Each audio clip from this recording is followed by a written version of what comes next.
Sponsorship নাকি দালালি, মুখোশ খোলার সময় এসেছে। রিভিউয়ার নাকি চাটুকার, পা চাটা। ইউটিউবের আবর্জনা পরিষ্কার। টাকার কাছে বিক্রি হওয়া ভাইয়াদের বা আপুদের পক পক পক। কয়টা পয়েন্ট বললাম? তিনটা। আরও অনেক কিছু বলা যাবে। এই সমস্ত বিষয়েই বলবো কিন্তু আজকের কথাবার্তা। আসসালামু আলাইকুম। আজকে আর কোনো হ্যালো ফ্রেন্ডস বা ন্যাকামি মার্কা ওয়েলকাম নয়। আজকের কথা হবে সোজা সাপটা, কোনো ফিল্টার ছাড়া। কারণ ইদানিং ইউটিউব ফেসবুকে ঢুকলেই মনে হয় আমি কোনো টেক বা বাইক কমিউনিটিতে নেই। আমি ঢুকে পড়েছি কোনো এক মাছের বাজারে, যেখানে একদল সুটেড বুটেড দালাল চিৎকার করে পচা মাছকে তাজা ইলিশ বলে বিক্রি করার অপচেষ্টা করছে। আজকের টপিক খুবই সেন্সিটিভ, অনেকের গায়ে জ্বালা ধরবে। কাদের গায়ে ধরতে পারে বুঝতেই পারেন। টপিক হলো স্পন্সরশিপ বনাম দালালি। আপনারা যারা সাধারণ দর্শক, তারা টাকা জমিয়ে একটা বাইক, একটা ফোন বা একটা গ্যাজেট কিনতে যান, যাদের ভিডিও দেখে আপনারা তাদের ভিডিও দেখে ভাবেন ভাইয়া তো খুব ভালো রিভিউ দেয়, ভাইয়া খুব সৎ, ভাইয়া খুব নেককার মমিন বান্দা। কিন্তু আপনারা জানেন না ওই মিষ্টি হাসির পেছনে লুকিয়ে আছে এক ভয়ঙ্কর প্রতারণা। এরা আসলে কোনো রিভিউয়ার না, এরা হলো ডিজিটাল হকার। আসুন আজকে এদের প্যান্ট খুলে দিই। যদিও এরা আবার বলবে, আরে সবার প্যান্ট তো কেউ খুলতে যাবে না, আমাদের যোগ্যতা আছে বলেই আমাদের প্যান্ট খুলতে কেউ না কেউ আসে।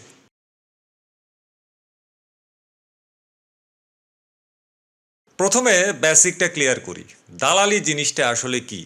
সহজ বাংলায় নিজের অস্তিত্ব, সততা আর দর্শকদের বিশ্বাসকে কোম্পানির ক্যাশ কাউন্টারে বন্ধক রেখে একটা বস্তা পচা প্রোডাক্টকে দুনিয়ার অষ্টম আশ্চর্য বলে চালিয়ে দেওয়ার নামই হলো দালালি। এদের চেনার উপায় খুবই সহজ। এরা ভিডিওর শুরুতেই এমন একটা ভাব নেয় যেন এরা দুনিয়ার সবচেয়ে নিরপেক্ষ বিচারক। কিন্তু ভিডিওর 1 মিনিট পার হতে না হতেই বুঝবেন স্ক্রিপ্টটা আসলে এদের নিজের লেখা না। স্ক্রিপ্টটা লিখে দিয়েছে কোম্পানির মার্কেটিং ম্যানেজার অথবা ওই কোম্পানির একজন কেরানি মার্কা লোক, আর এরা শুধু তোতা পাখির মতন সেটা আউড়ে যাচ্ছে। এদের কাছে কোনো প্রোডাক্টই খারাপ না। বাইকের ইঞ্জিন থেকে নোংরা শব্দ হচ্ছে, এরা বলবে আরে এটা তো স্পর্টি সাউন্ড, এটা তো এরকম করবেই। মোবাইলের ব্যাটারির চার্জ 1 ঘন্টায় শেষ, এরা বলবে আরে ভাই ফাস্ট চার্জিং তো আছে, তো সমস্যা কি।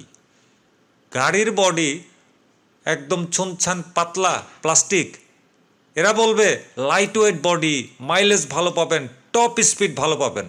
মানে যাই ঘটুক এরা সেটাকে পজিটিভ দেখাবেই। এরা ভীষণ পজিটিভ মেন্টালিটির মানুষ, ভাই রে ভাই, খুবই মমিন ব্যক্তি। কারণ কারণ পকেটে ঢুকছে বান্ডেল, অথবা ফ্রি বিরিয়ানি, অথবা ফ্রি চাবড়ি ইত্যাদি। এদের মেরুদণ্ড বলতে কিচ্ছু নেই, আছে শুধু একটা ফ্লেক্সিবল রবার, যেটা কোম্পানির মালিক যেদিকে বাঁকাতে চায় সেদিকেই বেঁকে যায়।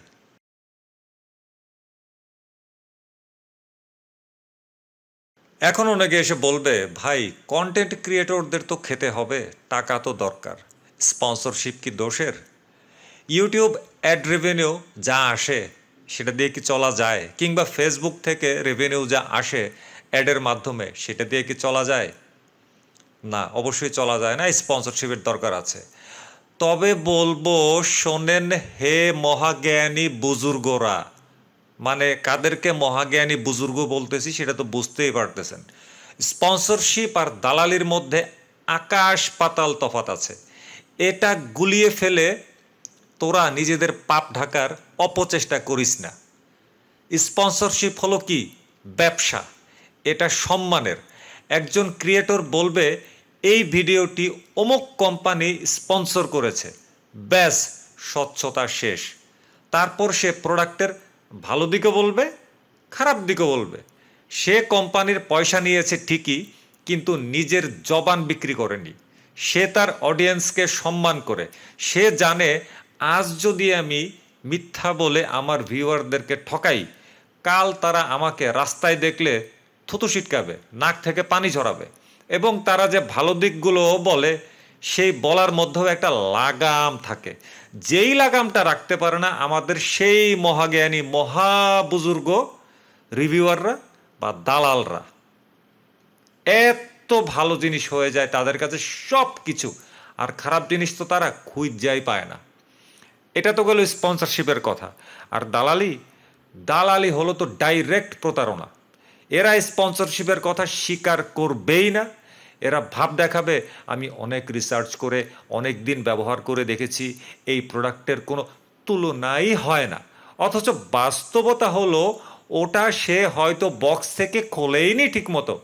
এরা জেনে শুনে বিষকে শরবত বলে তার দর্শকদের বা তার অনুসারীদের খাওয়ানোর অপচেষ্টা করে। একজন স্পন্সর্ড ক্রিয়েটর কোম্পানির একটা পার্টনার, আর একজন দালাল হলো কোম্পানির একটা পোষা বেওয়ারিশ কুকুর। পার্থক্যটা কি মাথায় ঢুকেছে, নাকি আরও ডিটেইলে বলবো?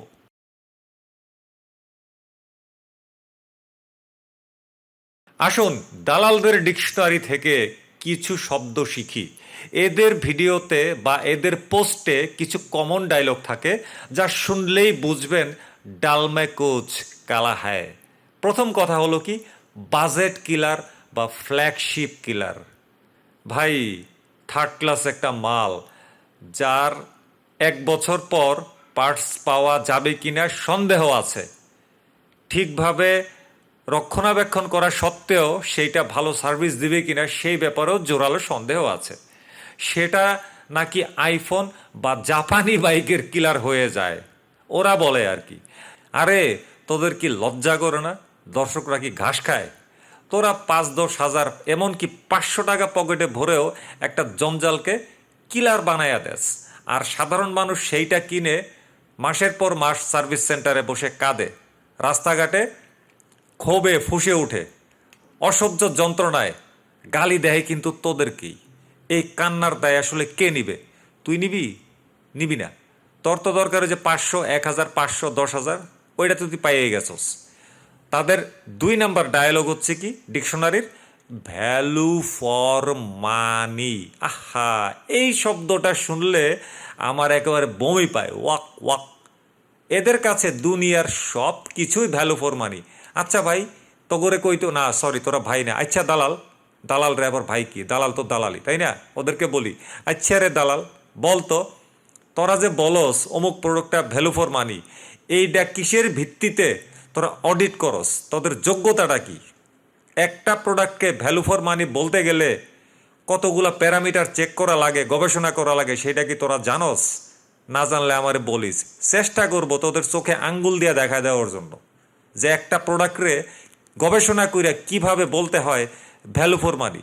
কেউ যদি এখানে অর্থনীতির ছাত্র থেকে থাকেন, অ্যাকাউন্টেন্ট থেকে থাকেন, অ্যাকাউন্টিংয়ে লেখাপড়া করছেন, তারা অন্তত পক্ষে কমেন্ট বক্সে একটু বড় করে লেখে আমার পক্ষ থেকে একটু দেখাই দেন দালালদেরকে যে ভ্যালু ফর মানি কি কি প্যারামিটার বিশ্লেষণ করে গবেষণা করে বলতে হয়। ব্রেকিং ক্যাশ করে না ভ্যালু ফর মানি, ডিসপ্লেগুলা ভ্যালু ফর মানি। আসলে ভ্যালু ফর মানি মানে হলো কোম্পানি ওকে যে মানিটা দিয়েছে, মানে টাকাটা দিয়েছে, সেটার ভ্যালু ওই দালাল আপনাকে বুঝিয়ে দিচ্ছে। আপনার পকেটের ভ্যালু না, ওটা হচ্ছে তার নিজের পকেটের ভ্যালু। 3 নাম্বার ডিকশনারির কথা, আমি ব্যক্তিগতভাবে রিকমান্ড করছি, সবচেয়ে বড় ধোঁকাবাজি। হেই, তুই কে রে রিকমান্ড করার? তুই কি অটোমোবাইল ইঞ্জিনিয়ার? তুই কি টেক এক্সপার্ট? তুই তো কালকে গজিয়ে ওঠা একটা ভুইফোর ইউটিউবার, যে কিনা 2 টাকার ট্রাইপড আর একটা সস্তা মাইক নিয়ে জ্ঞান দিতে চলে এসছিস। তোর রিকমেন্ডেশনের দাম কত? তোর অডিয়েন্স তোকে বিশ্বাস করে, ভালোবাসে, আর তুই তো সেই ভালোবাসার সুযোগ নিয়ে তাদের গলায় ছুরি চালিয়ে দিচ্ছিস। ভালো কথা, তুই অটোমোবাইল ইঞ্জিনিয়ারও না, তুই টেক ইঞ্জিনিয়ারও না, তাহলে লেখাপড়া করস না একটু? এই সেক্টরে যারা এক্সপার্ট আছে তাদের সাথে গিয়ে গল্প কর, বল যে ভাই আমি এই জিনিসটা জানি না, আমাকে একটু বুঝায় বলেন, আমার একটা কন্টেন্ট বানাইতে হবে। ইন্টারনেটে ঘাট, নাকি ঘাটতেও জানিস না? ইন্টারনেটে তো বালসাল কত কিছুই দেখতে পারিস। একটু লেখাপড়া করবি এই সমস্ত বিষয়ে, সেটাও না, সেটাও কি পারিস না? রাইগা গেলে তো ইংরেজিতে গালিগালাজ দিতে পারোস, ইংরেজিতে বড় বড় লেকচার দিতে পারোস কমেন্ট বক্সের মধ্যে আইসা। ইংরেজিতে বললেই মনে করো যে সব ঠিক হয়ে যায়। হ্যাঁ, ইংরেজি বলছি তো সব ঠিক। ইংরেজিতে কেউ কখনো ভুল বলে না, বিশেষ করে আমাদের বাংলাদেশিরা। আরেকটা স্বভাব কি, রাইগা গেলে ইংরেজি বলে। এমনি হইলে ইংরেজি জানে না, খুব ভয়, ইংলিশ পরীক্ষায় ফেল। কিন্তু রাইগা গেলে কিন্তু ইংরেজি বলা মিস নাই।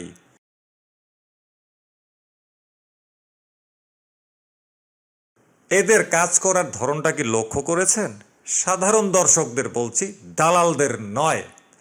যখন কোনো নতুন প্রোডাক্ট লঞ্চ হয় দেখবেন সব দালালরা একযোগে একই কথা বলা শুরু করে। মনে হয় যেন এক ফ্যাক্টরিতে এদের ম্যানুফ্যাকচারিং করা হয়েছে। এদের সবার ব্রেইনে একই সফটওয়্যার ইনস্টল করা। হয়তোবা ইলন মাস্ক থেকে সেই মেমোরি চিপ এনে ওদের সবার মাথার মধ্যে একই প্রোগ্রাম সেট করা চিপ ঢুকিয়ে দেওয়া হয়েছে, আর্নল্ড সোয়ার্জনেগারের সেই টার্মিনেটরের মতো। এরা ক্রিটিসিজমকে সহ্য করতেই পারে না। যদি কোনো ছোট ক্রিয়েটর বা সাধারণ কোনো জনগণ বা কোনো সাধারণ ইউজার সেই প্রোডাক্টের সত্যি সমস্যাগুলো সামনে তুলে ধরে, তখন এই দালাল বাহিনী খেপে যায়। এরা তাদের ভিডিওতে বা কমেন্টের রিপ্লাইতে এসে ইনডিরেক্টলি ওই মানুষগুলোকে পচায় যারা সমালোচনা করেছিল। বলে, অনেক অনেক কথা হয়েছে কিন্তু আপনারা কান দেবেন না, এরা কিন্তু হেটার্স। একজনে প্রকৃত সমস্যাটা উল্লেখ করে আর এদেরকে দালাল বাহিনী এসে তকমা দিয়ে দেয় এরা নাকি হেটার্স।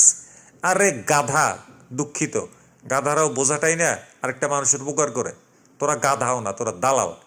ওই ব্যক্তিটা কিন্তু হেটার্স না, সে হচ্ছে একটা ভুক্তভোগী, অথবা সে রিসার্চ করে আরেকজনের কাছ থেকে সরাসরি দেখাইছে সে কথা বলতেছে। সে নিজের রক্ত পানি করা টাকা দিয়ে ওই জঞ্জাল কিনছে, তাই তার রাগ আছে। আর তুই তো ফ্রিতে গিফট পাইছস, খাম ভর্তি বা খামে পাতলা করে কিছু টাকা পাইছস, ফকিন্নির মতো কিছু টাকা পাইছস, ফিতরা পাইছস, মাগনা কাঙ্গালি বোঝের বিরিয়ানি খাইয়েছস পেট বইরা।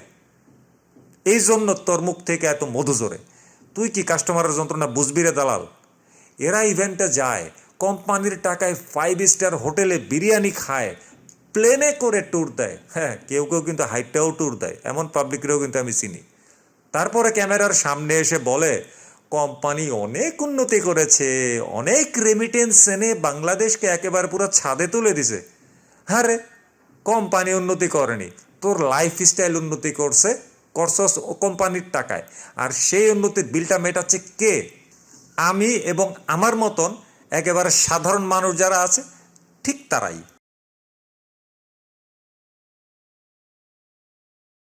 এবার আসি আমাদের দেশের প্রেক্ষাপটে অন্যতম গুরুত্বপূর্ণ একটা কথায়।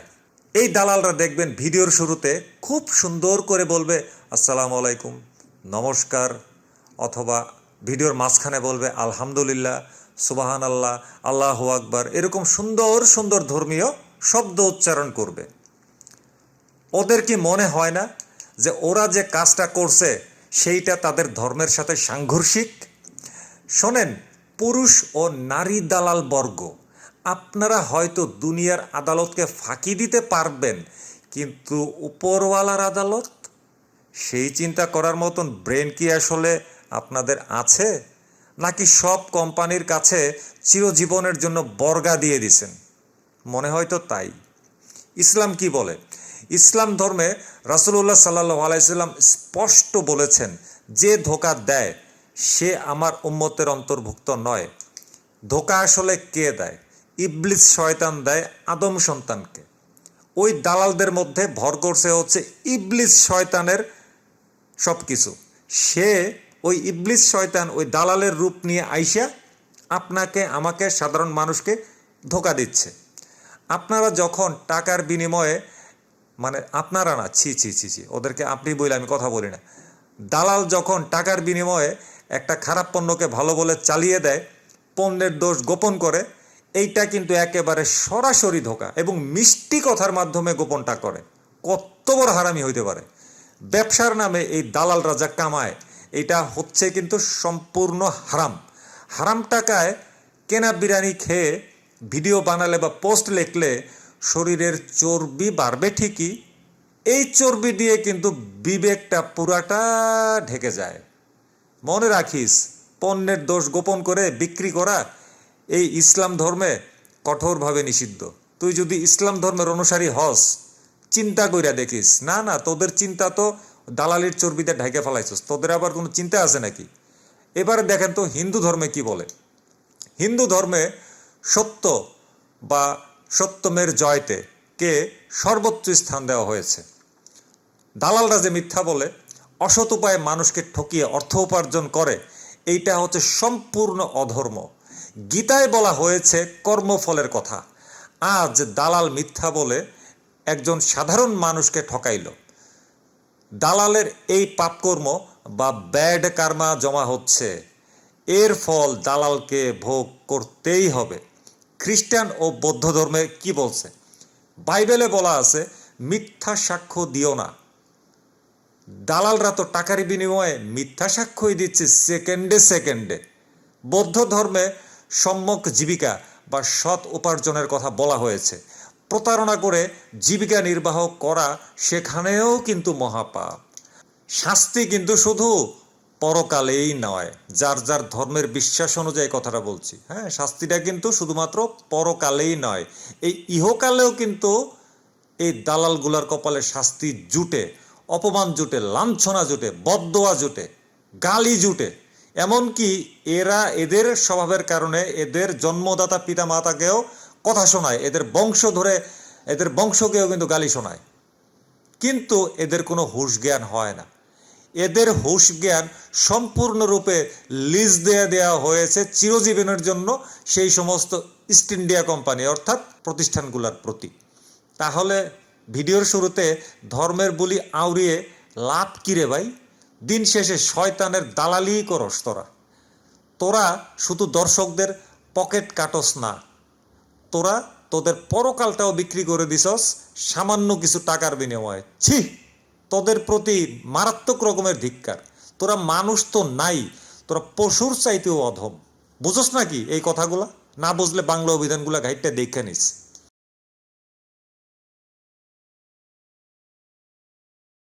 এখন আঙ্গুলটা একটু আপনার দিকে তুলি। হ্যাঁ, আপনি দালালদের দিকে না, কিন্তু যদি দালাল হয়ে থাকেন তাইলে ভাই ভাগেন। যদি একজন সাধারণ মানুষ হিসেবে নিজেকে দাবি করেন ইমানের সাথে, তাহলে আপনার দিকে আমি আঙ্গুল তুলছি। জি, আপনি দর্শক, আপনারা দর্শকরা। দালালগুলা যে এত সাহস পায়, সেইটা কার জন্য পায়? এই আপনাদের জন্যই। আপনারাই তো এদের ভিডিওতে গিয়ে কমেন্ট করেন, লাভ ইউ ভাইয়া, বিগ ফ্যান ভাইয়া। আপনার মতন ইমানদার পাক্কা মমিন মুসলমান এই পৃথিবীতে হয় না। আসতে ভাই, এত তেল মাইরেন না। এই তেলগুলা মাইরা এই দালালগুলার চর্বি এত বাড়াই দিছেন, ওরা তিলরেও তাল বানায় ফেললে আপনারা সেইটারই বিশ্বাস করেন। কি অন্ধবিশ্বাস রে ভাই! আপনারা কেন বুঝেন না? ওই ভাইয়া আপনাকে ভালোবাসে না, ওই ভাইয়া ভালোবাসে ভিউজ, লাইক আর হচ্ছে স্পন্সর নামে হারামির টাকার চেক। আপনারা যখন দেখেন একজন রিভিউয়ার একটা প্রোডাক্টের কোনো নেগেটিভ দিক বলছেই না, আর বললেও এমনভাবে বলতেছে মনে হচ্ছে সে যেন তার শ্বশুরবাড়ির বদনাম খুব কষ্ট কইরা করতেছে, চাপে পইরা করতেছে, খুব লজ্জার সাথে বলতেছে। ইহ, কি আমার লজ্জিত পুরুষগুলা রে! তখন তাদেরকে প্রশ্ন করেন না কেন যে কি ভাই এত মেনায়া মেনায়া তোরা এত খারাপ কথাগুলো বলতেছস কেন? এটা কি শ্বশুরবাড়ির বদনাম করতেছস নাকি? এত শরম কেন? কেন আপনারা জিজ্ঞাসা করেন না যে কিরে এই বাইকটার ভাইব্রেশন নিয়ে তো বেটা কিছু বললি না, এই ফোনটার ওভার হিটিং নিয়ে চুপ কেন? নাকি হিটিংয়ের জ্বালায় আর বাইকের ভাইব্রেশনের জ্বালায় ঠোঁট মোটের জায়গা পুরো ডিসপ্লেস হয়ে গেছে? আপনারা প্রশ্ন করেন না বলেই এবং ভালো করে জাপটায় ধরেন না বইলেই এই শ্রেণীগুলা কিন্তু মাথায় চড়ে পড়ছে। আপনারা সস্তা এন্টারটেনমেন্ট খোঁজেন, আর ওরা এই সুযোগে আপনাদের পকেট ঘসঘস করে কাটে এবং ভবিষ্যতে আরও কাটবে। চিন্তা করেন না, যে বাড়ানি বাড়াইছেন এগুলারে আরও বাড়বে। তবে মনে রাখেন, আপনারা হলেন কিন্তু কাস্টমার, আপনারা হলেন কিন্তু রাজা। আর এই কন্টেন্ট ক্রিয়েটর দালালগুলা বা পোস্ট ক্রিয়েটর বা কমেন্টে রিপ্লাই দেওয়া বা কমেন্ট করা দালালগুলা আপনাদের সেবক হওয়ার কথা ছিল, কিন্তু আপনারা নিজের নির্বুদ্ধিতার কারণে ওদেরকে বিশাল এক রাজা বানায় ফেলাইছেন। এই রাজাগুলা আচরণ করতেছে ঠিক ওই ফেরাউন আর নমরুদদের মতন।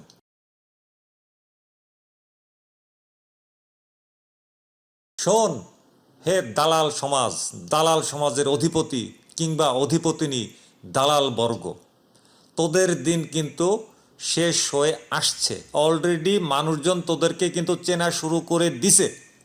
পাবলিক কিন্তু আর আগের মতন হাবা গোবা নাই। তারা এখন বোঝে কোনটা ভয়ঙ্কর পেইড আর কোনটা অর্গানিক।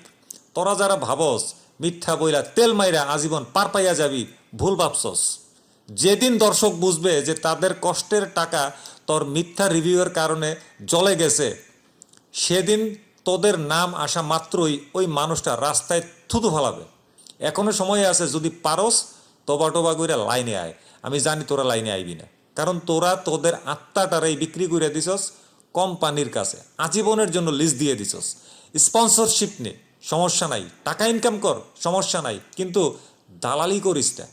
পণ্যের ভালোকে ভালো বল, সমস্যা নাই, কিন্তু তেলে ভাইজা ফুলাইয়া দিস না ভালোগুলারে। স্পষ্ট খারাপকে খারাপ বলার সাহস রাখিস। যদি সেই সাহস না থাকে তবে ক্যামেরা বন্ধ কইরা বা টেসবুকে ইউটিউবে পোস্ট করা বন্ধ কইরা রাস্তায় খাড়ায় খাড়ায় মুড়ি বেস। সেইখানে অন্তত দালালির কলঙ্ক থেকে রক্ষা পাবি। আর যদি মনে করস কোম্পানি রাগ করবে, পরের বার প্রোডাক্ট দিবে না, চা কফি খাওয়াবে না, ইভেন্টের দাওয়াত দিবে না, তবে রে দালাল, তুই কিন্তু কোনো ক্রিয়েটরের জাতীয় পরস না, সেলসম্যানের জাতীয় পরস না, তুই একটা সাক্ষাৎ দালাল। আজকের এই ভিডিওটা হয়তো অনেকের খারাপ লাগলো, বিশেষ করে যাদের গায়ে এই কথাগুলো লেগেছে। কাদের গায়ে লেগেছে সেটা তো আমরা বুঝতেই পারি। লাগুক, আমি চাই জ্বালাটা ধরুক, কারণ ঘা না শুকালে মলম লাগিয়ে কোনো লাভ নাই। কারো মুখের কথায়, কারো মিষ্টি হাসিতে গলে গিয়ে হুট করে সিদ্ধান্ত নিয়েন না, নিজেরা যাচাই করেন। 10 জনের মতামত নেন। এইটা তথ্য প্রযুক্তির যুগ, এক সুইচে চাপ দিলে শত জায়গা থেকে তথ্য জেনে নেওয়া যায়, তারপরে কিনেন। মনে রাখবেন, টাকাটা আপনার লস হলে কান্নাটাও কিন্তু আপনাকেই করতে হবে। ওই দালালগুলা তখন কিন্তু টিস্যু নিয়ে আপনার চোখের পানি মুছতে এগিয়ে আসবে না। যদি এই কথাগুলোর সাথে একমত হন, ভিডিওটা ছড়াইয়া দেন, ওই দালালদের টাইম লাইনে গিয়ে যাতে এই পৌঁছায়, দালালদের মুখের মধ্যে ছুঁড়ে মাইরা দেন, ওদের ঘুম হারাম হোক। দেখা হবে পরের ভিডিওতে আরও কোনো মুখোশ খোলার অপেক্ষায়, এবং আরও নগ্নভাবে কিছু মুখোশ উন্মোচন করার প্ল্যান করতেছি নিকট ভবিষ্যতে, অদূর না, নিকট ভবিষ্যতে। আল্লাহ হাফেজ, আসসালামু আলাইকুম।